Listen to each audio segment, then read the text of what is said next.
नमस्कार विद्यार्थी मित्रांनो, तुमचं सर्वांचं पुन्हा एकदा बोधनिधीच्या ऑनलाईन प्लॅटफॉर्मवरती मी स्वागत करतो. आज आपण या ठिकाणी 5 मेचा जो सामान्य प्रशासन विभागाचा नवीन जी आर आलेला आहे, तर या जी आर पद्धतीप्रमाणे आता आय-टी-आय गव्हर्नमेंट आय-टी-आय जे आहेत, तर ते गव्हर्नमेंट आय-टी-आय मधील जे वेगळे पद आहेत, जसं की principal group A, principal group B, vice principal किंवा डेप्युटी डायरेक्टर पद असेल किंवा क्राफ्ट इन्स्ट्रक्टर पद असेल किंवा प्री वोकेशनल साठीचे पद असतील, मिलराईट मेंटेनन्सचं पद असेल, तर यामध्ये काय बदल झालेले आहेत आणि येणारी जी काही भरती प्रक्रिया असणार आहे, इथून पुढे जी एक मोठी रिक्रुटमेंट या ठिकाणी होणार आहे, त्यामध्ये जे रिक्रुटमेंट रूल्स बदल झालेले आहेत आणि सगळ्यात महत्त्वाची गोष्ट, फ्रेशर सुद्धा जे की पूर्वी 7-7 किंवा 10-10 वर्ष एक्सपिरियन्स होते, तर आता गरज नाही, फ्रेशर सुद्धा चांगल्या पदांसाठी ॲडव्हर्टाइजमेंटसाठी तुम्ही एलिजिबल आहात. याचं डिटेल डिस्कशन आजच्या आपल्या या सेशनमध्ये करणार आहोत.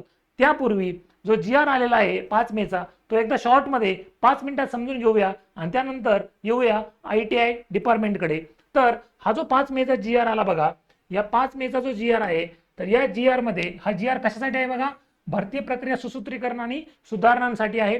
5 मे 2026 ला हा जी आर सामान्य प्रशासन विभागाने पब्लिश केलेला आहे आणि हा जो जी आर सामान्य प्रशासन विभाग डिपार्टमेंटने जो पब्लिश केला, यामध्ये जे डिटेल दिलेले आहेत ते आपण इथे बघूया. सगळ्यात महत्त्वाचं काय केलेलं आहे, त्यांनी सेवा प्रवेश नियमामध्ये सुधारणा केल्या आहेत. म्हणजे जे रिक्रुटमेंट रूल्स होते त्यामध्ये आमूलाग्र असे या ठिकाणी बदल झालेले बघायला मिळतात. एकूण 553 संवर्ग म्हणजेच केडर किंवा साध्या सोप्या सरळ भाषेत बोलायचं असेल तर पोस्ट यांचे त्यांनी नियम सुधारित केले आहेत आणि प्रत्येक डिपार्टमेंटला हे सामान्य प्रशासन विभागाने केलेलं आहे. मग हे सामान्य प्रशासन विभागाने दिलेलं आहे प्रत्येक डिपार्टमेंटला आणि मग प्रत्येक डिपार्टमेंट पुढच्या 15 दिवसांमध्ये म्हणजे 5 मेला हा जी आर आलेला आहे, म्हणजेच 20 मे पर्यंत प्रत्येक डिपार्टमेंट हे रिक्रुटमेंट रूल्स किंवा सेवा प्रवेश नियम यामध्ये आपल्या डिपार्टमेंटकडनं ते पब्लिश करतील आणि अजून ज्यांना कुणाला त्या नियम ऍड करायचे असतील त्यांच्यासाठी 1 महिन्याचा अवधी दिलेला आहे त्या डिपार्टमेंटला. म्हणजे एकंदरीत 5 जून पर्यंत सगळे जे काही रिक्रुटमेंट रूल्स आहेत किंवा सेवा प्रवेश आहेत हे रिवाइज झालेलं राहील. बिंदू नामावलीप्रमाणे प्रत्येक डिपार्टमेंट त्यांच्याकडे असणारे वॅकन्सीज या रिक्रुटमेंट रूल्सनुसार चेक करतील, त्यानंतर त्या एमपीएससी कडे सबमिट करतील. म्हणजे 5 जून पर्यंत सगळं या ठिकाणी क्लिअर झालेलं आपल्याला बघायला मिळेल. ओके, पुढे जाऊया. परीक्षा योजनाचं विस्तारीकरण केलेलं आहे. म्हणजेच काय, नवीन पूर्वी राज्यसेवा जी फक्त 6 सेवा होत्या ज्यामध्ये, ओके, म्हणजे जसं की स्टेट सर्व्हिस असेल, इंजिनिअरिंग सर्व्हिस असेल किंवा ॲग्रिकल्चर सर्व्हिस असेल, मेट्रोलॉजी सर्व्हिस असेल, all right foods and drugs service असेल, तर अशा प्रकारे फक्त 6 सर्व्हिस होत्या. किती होत्या? 6. आणि त्यात एकूण फक्त 57 पोस्टसाठीच ऍड येत होती, म्हणजे संवर्ग किंवा केडरसाठी. आता या 6 सर्व्हिसेसमध्ये पुन्हा त्यांनी 12 सर्व्हिसचा ऍड 18 सर्व्हिस तर ऍड केलेल्याच आहेत. पण या 6 सर्व्हिसेसमध्येच पहिल्या ज्या 3 आहे, स्टेट सर्व्हिस, इंजिनिअरिंग सर्व्हिस आणि ॲग्रिकल्चर सर्व्हिस, यामध्ये अजून नवीन 46 पोस्ट म्हणजे संवर्ग म्हणजेच केडर ऍड केले. म्हणजेच इथून पुढे 103 संवर्ग हे या 6 सेवेमध्येच त्यांनी ऍड केलेले आहेत. त्यामध्ये पण पूर्वीच्या ज्या अन्न व औषध प्रशासन सेवा आहे, महाराष्ट्र वन सेवा आहे आणि वैद्य मापन म्हणजे मेट्रोलॉजी सर्व्हिस आहे, यामध्ये कोणताही बदल नाही. म्हणजे जे नवीन 46 पोस्ट संवर्ग किंवा केडर ऍड झाले ते पहिल्या 3 सर्व्हिसेसमध्ये झाले. म्हणजे राज्यसेवा जिथे डेप्युटी कलेक्टर, डीवायएसपी, तहसीलदार, नायब तहसीलदार पोस्ट होत्या, त्यामध्ये नवीन पोस्ट ऍड केलेल्या आहेत. त्यानंतर अभियांत्रिकी सेवेमध्ये जिथे assistant engineer, deputy engineer post होत्या, तिथे नवीन पोस्ट किंवा संवर्ग ऍड केलेले आहेत. आणि महाराष्ट्र कृषी सेवेमध्ये जिथे असिस्टंट डायरेक्टर असेल किंवा ज्या नवीन त्या पोस्ट होत्या त्यामध्ये पुन्हा 46 नवीन पोस्ट ऍड केलेल्या आहेत. पुन्हा या 6 मध्ये पुन्हा 18 सर्व्हिसेस ऍड केलेल्या आपल्याला बघायला मिळतात. ऑलराईट, हा पुढे जाऊया. हा ते पुन्हा बघा, म्हणजेच काय, आतापर्यंत काय बघितलं आपण, 6 सेवा होत्या, त्यामध्ये 57 पोस्ट होत्या, त्यामध्ये पुन्हा 46 नवीन संवर्ग ऍड केले, म्हणजे 103 संवर्ग त्यामध्ये ऍड केले. ज्या एक्झिस्टिंग सर्व्हिस होत्या त्यामध्ये पुन्हा यामध्ये 18 सर्व्हिसेस ऍड केल्या. म्हणजे आता एकूण जे आपण पूर्वी राज्यसेवा म्हणायचो अशा आता एकूण 24 सेवा आहेत. किती? 24 सेवा. यालाच त्यांनी नाव दिलेलं आहे gazetted group A group B service. आणि यामध्ये जर बघायला गेलं तर नवीन पुन्हा 93 संवर्ग यामध्ये ऍड केले. म्हणजे या ठिकाणी 196 नवीन संवर्ग म्हणजे 196 पोस्ट. म्हणजे आता तुम्हाला जर एमपीएससी करायची असेल आणि राज्यसेवा करत असाल तर तुम्ही 196 वेगळ्या पोस्ट आहेत त्या 196 पोस्ट त्या ठिकाणी येऊ शकतात. मग तुम्ही तुमच्या इलिजिबिलिटीनुसार कुठे कुठे बसतात हे तुम्ही चेक करायचं. ओके, हे सगळं बेसिक जे झालेत बदल ते एकदा 2 मिनिटात झालंय. आता नंतर आपण आयटीआय प्रिन्सिपल बद्दल बघूया. त्यानंतर group A gazetted. Okay, group A आणि ग्रुप बी गॅझेटेड याचं क्लिअर झालं.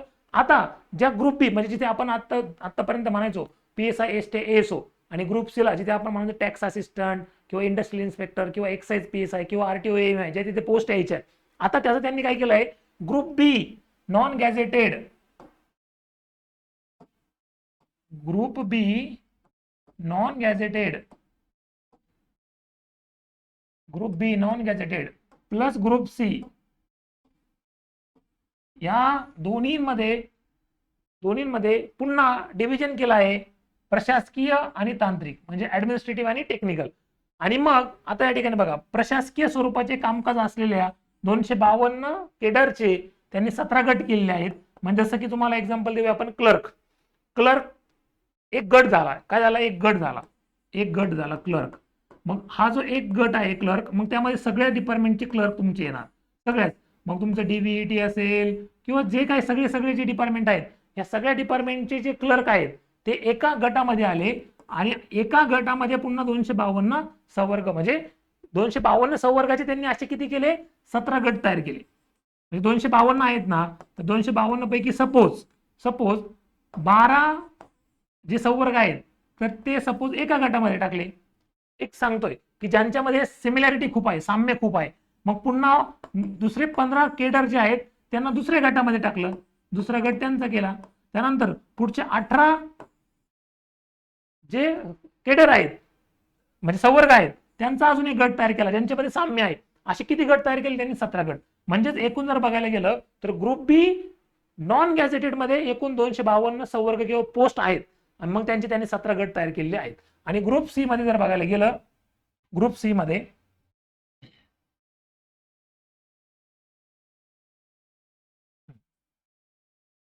मध्ये मग काय बदल झालेला आहे, तर ग्रुप सी मध्ये पुन्हा सेम आहे बघा.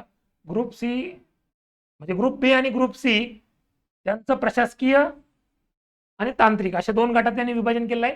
तांत्रिक मध्ये 221 संवर्गाचे 29 गट केलेले आहेत. ऑलराईट, सो अशा प्रकारे एकंदरीत आता जो चेंज झालेला आहे तो चेंज आहे. आता आपण डायरेक्टली येऊया आपल्या डिपार्टमेंटकडे. ह्या बाकीच्या गोष्टी आहेत, ह्या डिटेल दुसरं लेक्चर आहे त्यामध्ये आपल्याकडे दिलेले आहेत. ओके, आता त्यांनी जे काही चेंजेस केलेले आहेत त्याचा अनेक्झर या पूर्ण GR ला जोडून दिलेला आहे.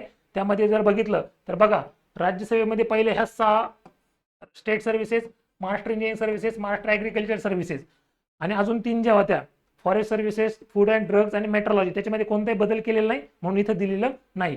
ह्या 3 जुन्या 3 आणि मागच्या 3 अशा 7 सेवा होत्या. पण आता जर बघायला गेलं तर ही Maharashtra animal husbandry and fishery service नवीन ऍड केली आहे, महाराष्ट्र डेंटल सर्व्हिस नवीन ऍड केलेली आहे, महाराष्ट्र फॉरेन्सिक सायन्स सर्व्हिस नवीन ऍड केली आहे, महाराष्ट्र आर्ट एज्युकेशन सर्व्हिस नवीन ऍड केलेली आहेत. अशा एकूण जर बघायला गेलं तर 18 प्लस मागच्या 6 अशा 24 नवीन सेवा, म्हणजे 24 सेवा टोटल 24 सर्व्हिसेस किंवा टोटल सेवा राज्यसेवेमध्ये आहेत. याचं डिटेल लेक्चर आपण घेतलेलं आहे. आता आपण या ठिकाणी फक्त आणि फक्त ITI प्रिन्सिपल किंवा ITI डिपार्टमेंट मधले जे पोस्ट आहेत त्याचं डिटेल या ठिकाणी बघणार आहोत. ओके, आता सगळ्यात महत्वाचं नव्याने समाविष्ट. आता ह्याच्या पोस्ट ऍड केले गेलेल्या आहेत. जसं आपण या ठिकाणी बघितलं, इकडे या पाठीमागे, ही जी आहे ना महाराष्ट्र इंजिनिअरिंग सर्व्हिसेस, तर या महाराष्ट्र इंजिनिअरिंग सर्व्हिसेस मध्ये आता आपले ITI principals, ITI deputy director, ITI vice principal किंवा अप्रेंटिसशिप ऍडवायझर्स हे सगळे पद या सर्व्हिस मध्ये ऍड केलेले आहेत. त्याला आपण केडर म्हणूया. हे संवर्ग, हे पद किंवा हे केडर यांनी महाराष्ट्र इंजिनिअरिंग सर्व्हिसेस मध्ये ऍड केलेले आहेत. म्हणजे थोडक्यात जर सांगायचं झालं तर आपण जे बघितलं होतं, जुन्या होत्या 6 सेवा, त्यांच्यामध्ये होते 57 संवर्ग, त्यामध्ये जे 46 नवीन ऍड केले, हे नवीन 46 संवर्ग ऍड केले, तर ते जे 46 ऍड केले आहेत ना, तर त्या 46 मधलेच आपले ITI प्रिन्सिपल, त्यानंतर डेप्युटी डायरेक्टर हे पद किंवा संवर्ग आहेत. मग आपण कुठे येणार आता, महाराष्ट्र इंजिनिअरिंग सर्व्हिसेस या services under ITI principal, vice principal, त्यानंतर अप्रेंटिसशिप ऍडवायझर, त्यानंतर म्हणजे प्रशिक्षणाचे सल्लागार, जी काही सहाय्यक प्रशिक्षणाचे सल्लागार जी पोस्ट आहे ती, आणि डेप्युटी डायरेक्टर, हे जे ITI रिलेटेड जे क्लास 1 आणि क्लास 2 गॅझेटेड जे पोस्ट होत्या, ह्या सगळ्या इथे आलेल्या आपल्याला बघायला मिळतात. मग यामध्ये नव्याने समाविष्ट आहे ओके. कुठे? महाराष्ट्र इंजिनिअरिंग सर्व्हिसेसमध्ये कोणतं डिपार्टमेंट आहे? कौशल्य विकास, रोजगार, उद्योजकता व नाविन्यता विभाग. व्होकेशनल एज्युकेशन एस्टॅब्लिशमेंट, एक नवीन एस्टॅब्लिशमेंट त्या ठिकाणी, म्हणजे ह्या आस्थापना अंतर्गत ते आहेत. मग कोणतं केडर आहे बघा? प्राचार्य, उपप्राचार्य, निरीक्षक किंवा परीक्षा नियंत्रक, प्रिन्सिपल, व्हाईस प्रिन्सिपल, इन्स्पेक्टर किंवा कंट्रोलर ऑफ एक्झामिनेशन. हे जे सगळे केडर आहेत, ह्या केडरसाठी जुनी जी क्रायटेरिया होता तो होता डिग्री इन इंजिनिअरिंग और technology at least with second class.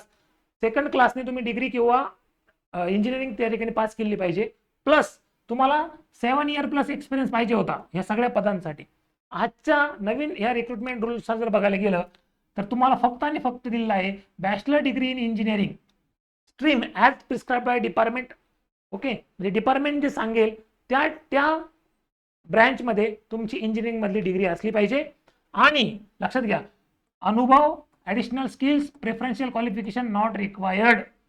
म्हणजे आता तुम्ही फक्त BE झालात तरी सुद्धा तुम्ही प्रिन्सिपल, व्हाईस प्रिन्सिपल, इन्स्पेक्टर किंवा कंट्रोल ऑफ एक्झामिनेशन या गॅझेटेड पोस्टसाठी तुम्ही एलिजिबल आहात. दुसरं बघा, नव्याने समाविष्ट केलं. कुठे केलं? महाराष्ट्र इंजिनिअरिंग सर्व्हिसेसमध्ये केलं. डिपार्टमेंट कोणतं आहे? कौशल्य विकास, रोजगार, उद्योजकता व नाविन्यता विभाग.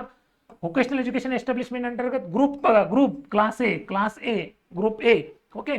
उपसंचालक, व्यवसाय शिक्षण व प्रशिक्षण, डेप्युटी डायरेक्टर, DVET. यासाठी पुन्हा पूर्वी काय होतं? Degree in engineering at least with second class आणि त्यासोबत तुम्हाला कमीत कमी 10 इयर एक्सपिरियन्स पाहिजे होता. ओके, डेप्युटी डायरेक्टरसाठी आता जी ग्रुप एची आपली एक्झामिनेशन झालेली आहे 18 फेब्रुवारीला, त्यामध्ये सुद्धा हे 2 पोस्ट होते. याला 7 इयर एक्सपिरियन्स होता, याला 10 इयर एक्सपिरियन्स होता. पण आजच्या ॲज ऑफ डेट आता तुम्हाला फक्त इंजिनिअरिंग डिग्री पाहिजे. डिपार्टमेंट आता ते प्रिस्क्राईब करेल की कोणत्या कोणत्या डिग्री आहेत, मेकॅनिकल, सिव्हिल, इलेक्ट्रिकल, ज्या ज्या डिपार्टमेंटला पाहिजे त्या डिपार्टमेंट करून देईल. जनरली जे आपण इंजिनिअरिंग करतो त्या सगळ्याच असतात. आणि experience, additional skill, preferential qualification not required. याचाच अर्थ आता इथून पुढे तुम्हाला डेप्युटी डायरेक्टर जरी व्हायचं असेल ग्रुप ए, तुम्ही ॲज अ फ्रेशर सुद्धा तुम्ही या ठिकाणी जाऊ शकतात. ओके. त्यानंतर बघा, नव्याने समाविष्ट कौशल्य विकास, रोजगार, उद्योजकता व नाविन्यता विभाग. Okay, DVET establishment. त्यानंतर हेडमास्टर्स, ग्रुप बी राजपत्रित, ही सुद्धा गॅझेटेडच पोस्ट आहे. यासाठी बघा, म्हणजे जे टेक्निकल स्कूल्स असतात, जिथे हेडमास्टरची पोस्ट आहे, इथे मिनिमम क्वालिफिकेशन पूर्वी काय होतं? डिप्लोमा इन इंजिनिअरिंग और technology at least in second class. तुमचा डिप्लोमा पाहिजे किंवा डिग्री पाहिजे इन सेकंड क्लास. त्यानंतर वर्क एक्सपिरियन्स, प्रोफेशनल और टीचिंग और in administrative cadre not less than 2 years after purchasing the degree. म्हणजेच त्या ठिकाणी पूर्वी काय होता? तुम्ही जर डिग्री केली तर तुमच्याकडे 2 वर्ष एक्सपिरियन्स आवश्यक होता. डिग्री झाल्यानंतरचा हेडमास्टर्स टेक्निकल स्कूल या पोस्टसाठी ही ग्रुप बी गॅझेटेड पोस्ट आहे. आणि जर तुमचा डिप्लोमा असेल तर तुम्हाला 6 वर्ष एक्सपिरियन्स आवश्यक होता. कोणत्या कोणत्या केडरमध्ये पाहिजे होता? प्रोफेशनल, टीचिंग किंवा ॲडमिनिस्ट्रेटिव्ह. ऑलराईट, म्हणजे व्यावसायिक किंवा शैक्षणिक क्षेत्रात किंवा प्रशासकीय क्षेत्रामध्ये तुमचा हा एक्सपिरियन्स पाहिजे होता. आता त्यांनी सगळं रिमूव्ह केलं आणि bachelor degree in engineering stream prescribe by department सांगेल की या ब्रँचेस मधले इंजिनियर्स आम्हाला अलाउड आहेत आणि कोणताही एक्सपिरियन्स किंवा ॲडिशनल स्किल आता इथून पुढे असण्याची गरज नाही. आणि त्यानंतर आता जी ग्रुप बीची ॲडव्हर्टाइजमेंट आलेली आहे, म्हणजे जी होणार आहे परीक्षा, तर त्यासाठी सुद्धा प्राचार्य, उपप्राचार्य, सहाय्यक प्रशिक्षणार्थी, सल्लागार, तर प्रिन्सिपल, व्हाईस प्रिन्सिपल फक्त ग्रुप बी गॅझेटेड. तर यासाठी सुद्धा पूर्वी तुमचं डिप्लोमा किंवा डिग्री ही ॲटलिस्ट सेकंड क्लासमध्ये पाहिजे होतं आणि त्यानंतर तुम्हाला 2 इयर एक्सपिरियन्स पाहिजे होता आफ्टर परचेसिंग युअर क्वालिफिकेशन. पण ते सुद्धा आता या ठिकाणी रिमूव्ह केलेलं आहे. Bachelor degree in engineering stream as prescribe by department. मग डिपार्टमेंट आता 5 मेला हा GR आलेला आहे. 5 मे नंतर त्यांना रिवाइज रिक्रुटमेंट रूल्स पब्लिश करण्यासाठी 15 दिवस दिलेले आहेत. म्हणजे 20 मे पर्यंत हे सगळे रिवाइज रिक्रुटमेंट रूल्स प्रत्येक डिपार्टमेंट पब्लिश करेल. आणि ज्यांना यात अजून काही बदल करायचे आहेत त्यांच्यासाठी अजून 1 महिना दिलेला होता. म्हणजे 5 जून 2026 पर्यंत सगळे रिवाइज रिक्रुटमेंट रूल्स आपला डिपार्टमेंट पब्लिश करेल. आणि तोपर्यंतच 5 जून पर्यंतच बिंदू नामावली तयार करून ज्या व्हॅकन्सीज आहेत ह्या डिपार्टमेंट MPSC कडे जमा करेल. आणि त्यानंतर एक जी मेगा भरती होणार आहे आता 2026-27 मध्ये, त्यामध्ये तुम्हाला ह्या पोस्ट बघायला मिळतील. ऑलराईट, याचाच अर्थ एकदम सिंपल लँग्वेजमध्ये जर सांगायचं असेल तर तुमची जर इंजिनिअरिंग झालेली असेल आणि तुम्हाला जर व्होकेशनल एज्युकेशन डिपार्टमेंटमध्ये जर यायचं असेल तर ॲज अ फ्रेशर तुम्हाला या सगळ्या पोस्टला तुम्ही इलिजिबल आहात. आणि त्यानंतर ज्या ह्या झाल्या gazetted. All right, gazetted Maharashtra engineering services म्हणजे आपण जी पूर्वी राज्यसेवा म्हणायचो, तर त्या परीक्षा पद्धतीमध्ये आपण असणार. त्यानंतर आता हे जे आहे बघा आपलं क्राफ्ट इन्स्ट्रक्टर, जे की आपले डीबीटी डिपार्टमेंटने एक्झाम घेतली 1457ची जी डिपार्टमेंटने एक्झाम घेतली, तर ते जे पद आहेत प्री व्होकेशनल इन्स्ट्रक्टर किंवा क्राफ्ट इन्स्ट्रक्टर हे जे पद आहेत, तर ते आता आजच्या डेटला नॉन गॅझेटेड टेक्निकल, म्हणजेच आपण मगाशी जे बघितलं की ग्रुप बी नॉन गॅझेटेड आणि ग्रुप सी यांचे त्यांनी जे दोन पार्ट केलेले आहेत, एक ऍडमिनिस्ट्रेटिव्ह आणि एक टेक्निकल, तर आता आपण सध्या टेक्निकल नॉन गॅझेटेड मध्ये त्या ठिकाणी आहोत. हे जे पद आहेत ते. आणि मग त्यामध्ये बघा डिपार्टमेंट कोणतं आहे आपलं, skill employment entrepreneurship and innovation department, director of vocational education and training हे आस्थापन आहे. आपल्या संवर्गाचं नाव काय, निदेशक म्हणजेच इन्स्ट्रक्टर. कुठे, प्री व्होकेशनल, जी 772 ची ऍडव्हर्टाइजमेंट आली होती त्यावेळेस तिथे क्वालिफिकेशन जे लागत होतं, पास दी सेकंडरी म्हणजे 10वी पाहिजे होते, त्यानंतर pass the national apprenticeship certificate examination prescribed in the relevant trade mention in the attach appendix B और pass in the national trade certificate examination. म्हणजेच पूर्वी जे होतं आणि जो एक्सपिरियन्स लागत होता, म्हणजे त्या ठिकाणी जर बघायला गेलं तर तुम्हाला 1 year after the date of graduation, not less than 2 years after the date of the, तुम्ही जर डिग्री असाल तर 1 year, डिप्लोमा असेल तर 2 year, किंवा तुमचा फक्त ITI असेल तर 3 years. हे जो तुमचा एक्सपिरियन्स पूर्वी पाहिजे होता आणि जे क्वालिफिकेशन पाहिजे होतं ते पूर्ण आता चेंज करून आता त्यांनी काय म्हटलंय बघा, नॅशनल अप्रेंटिसशिप सर्टिफिकेट NTC किंवा NTC प्लस CITS सर्टिफिकेट हे चालेल, किंवा डिप्लोमा और डिग्री.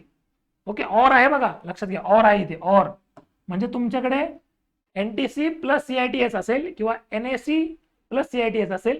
ओके, त्यानंतर डिप्लोमा असेल तरी ओके आणि डिग्री असेल तरी ओके. कोणताही एक्सपिरियन्स या ठिकाणी आता लागणार नाही. कोणता एक्सपिरियन्स या ठिकाणी नॉट रिक्वायर्ड NAC, तुम्हाला हे सर्टिफिकेटची पण आवश्यकता नाही जर तुमचा डिप्लोमा आणि डिग्री असेल तर. म्हणजेच या ठिकाणी सांगायचा उद्देश आहे की त्यांनी एक्सपिरियन्स हा अबाउट ऑलमोस्ट खूप साऱ्या पदांसाठी या ठिकाणी काढून टाकलेला आहे. त्यानंतर जी 1457 ची रिक्रुटमेंट झाली क्राफ्ट इन्स्ट्रक्टर किंवा ट्रेड इन्स्ट्रक्टर, आपलं डिपार्टमेंट आहे skill employment entrepreneurship and innovation department. त्यानंतर director of vocational education training ही आस्थापना आहे. आणि पूर्वी जो आपल्याला एक्सपिरियन्स या ठिकाणी पाहिजे होता किंवा जे क्वालिफिकेशन पाहिजे होतं, तर त्या ठिकाणी त्यामध्ये त्यांनी चेंजेस करून पुन्हा एकदा या ठिकाणी तुमच्याकडे NAC किंवा NTC प्लस CITS असेल, किंवा इथे और आहे, इथे खूप सारं कन्फ्युजन आहे, इथे और आहे, याला और, इथे याला और. ठीक आहे, डिप्लोमा आहे किंवा डिग्री आहे तरी तुम्ही या ठिकाणी इलिजिबल आहात. कोणतंही तुम्हाला या ठिकाणी एक्सपिरियन्स किंवा प्रिफरन्शियल क्वालिफिकेशन PhD वगैरे असण्याची गरज नाही. सिंपल ग्रॅज्युएशन इन इंजिनिअरिंग तरी चालेल किंवा डिप्लोमा आहे इंजिनिअरिंग तरी चालेल. त्यानंतर बघा मिलराईट मेंटेनन्स जे आहे, तर मिलराईट मेंटेनन्सचं आपलं department skill employment entrepreneurship and innovation department, director of vocational education. त्यानंतर पोस्ट आहे मिलराईट मेंटेनन्स.